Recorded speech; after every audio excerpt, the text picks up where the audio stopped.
kalau ada action yang clear bahwa penggoreng saham itu dikenakan sanksi, baru kita kasih insentif ke investor. Karena saya takut kalau ngasih ke investor retail dalam keadaan sekarang, mereka masuk ke tempat yang agak bahaya buat mereka. Tapi kalau diberesin ya udah, pasti ini kalau ekonominya bagus, membaik terus ke depan, investasi di saham adalah investasi yang menarik sekali. Yuk, jalan. Fiskal dan moneter. Ini nggak ada tanggung jawab, saya sini. Adalah, kurang seru nanti.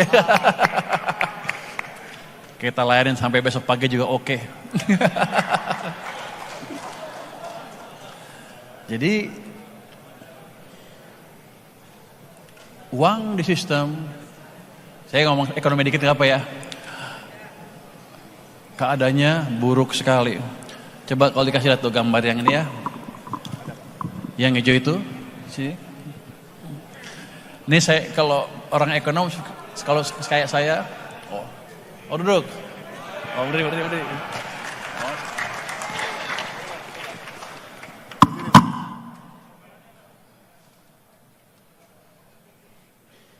Izin berdiri.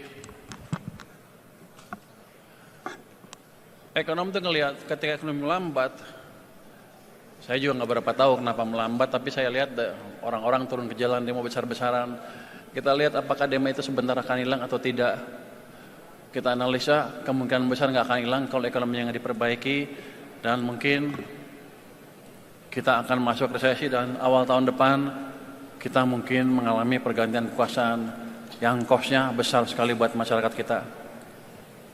Kenapa saya sok tahu? Memang ekonomi sedang berhentikan. Kalau Anda lihat makroekonomis monetaris terkenal, pemenang Nobel Milton Friedman, dia bilang kalau Anda mau lihat kebijakan moneter longgar atau ketat, Anda jangan lihat dari bunga, tapi lihat dari laju pertumbuhan uang beredar, base money, M0 katanya. Dia mengambil kesimpulan itu dari pengalaman krisis di Amerika tahun 1930, dan habis itu dipelajarin oleh banyak orang, termasuk Ben Bernanke juga menyimpulkan hal yang sama. Jadi waktu itu katanya Amerika ekonominya hancur bukan karena kebijakannya cukup, kebijakan moneternya cukup, tapi kebijakannya salah.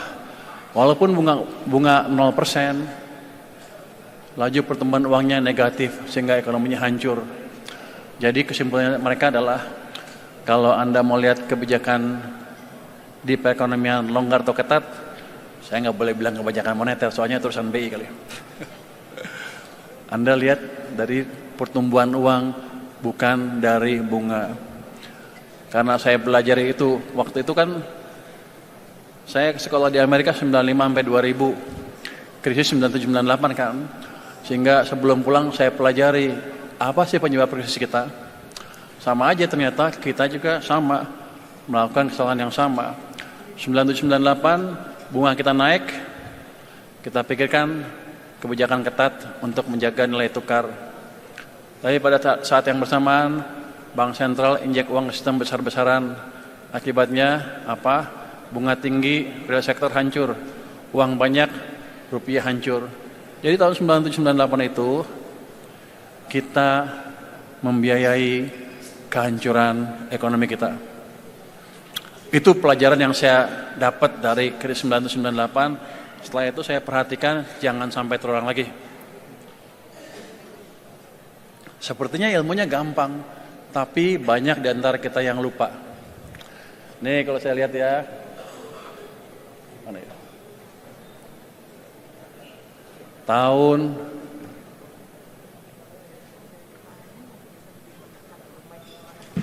gini. Tahun jelas. Paling gampang kalau kemarin kenapa ekonomi kita melemah? Karena uangnya dibuat nol sejak 2023 pertengahan terus ke bawah sini. Sepanjang 2024 pertumbuhan uangnya nol. Ini hampir nol kan? Artinya ekonomi sedang direm. Dilonggarkan sedikit di sini, Tapi bulan Mei, Juni, Juli, Agustus, September ditaruh di sini. Jadi ekonomi kita melemah.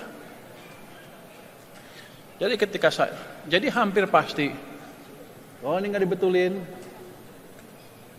kita udah krisis berarti, terus akan hancur. Jadi langkah pertama saya adalah berusaha mengembalikan pertumbuhan uang ke perekonomian. Apa yang saya kerjakan? Saya lihat, oh pemerintah punya uang banyak, ada 425 triliun rupiah cash nganggur di bank sentral. Saya pindahkan 200 triliun ke bank komersial. Itu dampaknya apa?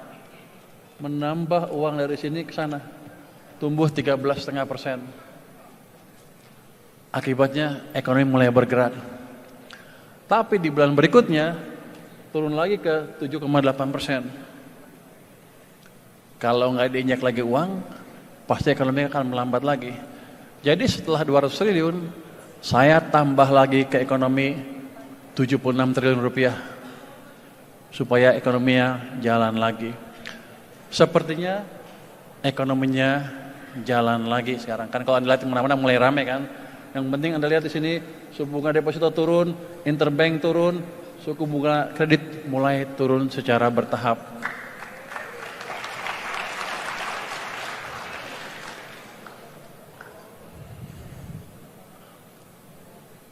Nah, ke depan gimana? Kenapa saya berani bilang, kalau tumbuh 6% mah gampang.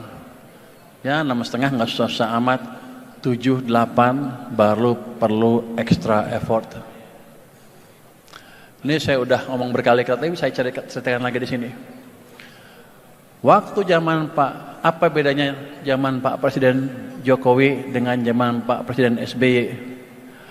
Waktu zaman Pak SBY, ekonomi tumbuh 6% rata-rata. Pada waktu zaman Pak Jokowi 5%. Salahnya di mana? Pada waktu zaman Pak SBY, dia tidak membangun infrastruktur besar-besaran. Kenapa bisa tumbuh 6%? Karena dia biarkan real sektor tumbuh, private sektor tumbuh. Peran Kadin pada waktu itu pasti besar, mungkin sebagian besar untung banyak waktu itu ya. Tapi pada waktu zaman Pak Jokowi, dia bangun infrastruktur di mana-mana. Tapi private sector perannya sedikit. Akibatnya tumbuhnya cuma 5. Jadi di zaman Pak SBY yang jalan private sector, pemerintahnya diam. Di zaman Pak Jokowi, pemerintah jalan private sektornya relatif diam. Yang private hasilnya 6%, yang government hasilnya 5%. Jadi kalau sekarang saya hidupkan dua-dua musim ekonomi, government dan private sector, 6,5 enggak susah-susah amat. Saudara kan bertanya, tahu dari mana Purbaya bahwa waktu zaman Pak SBY yang jalan private sector? Kalau pembangunan infrastruktur kan udah clear, nggak kemana-mana waktu itu ya. Saya lihat dari sini, balik ke tadi gambar uang tadi. Gambar uang tadi bisa menjelaskan apa yang terjadi di perekonomian Indonesia dengan cukup detail. Kalau ekonominya pada pinter.